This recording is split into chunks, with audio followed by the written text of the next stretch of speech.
Welcome. In this video, I will show you how to use the WordWise feature on Amazon Kindle 11. First of all, we have to open a book that we have either purchased or sent to our Kindle using Send to Kindle feature on Amazon website. Then we're gonna have to tap at the top of our book and select the AA icon. Go to More tab, scroll all the way to the bottom of it until you find the WordWise feature. To turn it on, you have to select it, then switch the toggle on next to WordWise. You can also decide whether you want to show multiple choice hints, and you can also change the language for WordWise. By default, we have only two choices. This feature, first of all, will be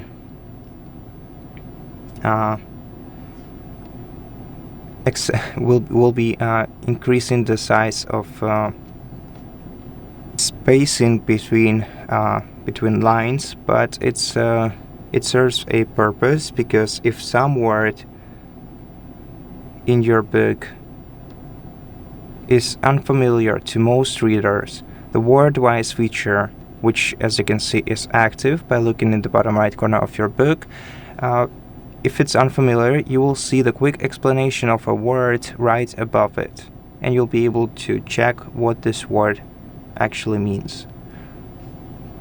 But if you don't understand a word in your book, and the WordWise doesn't detect this word as an unfamiliar word, you can still hold your finger down on it and check the net definition in dictionary. And that's it. Thank you for watching this video. If it helped you, please consider subscribing to our channel, leave us a like and a comment below, and I'll see you in the next one.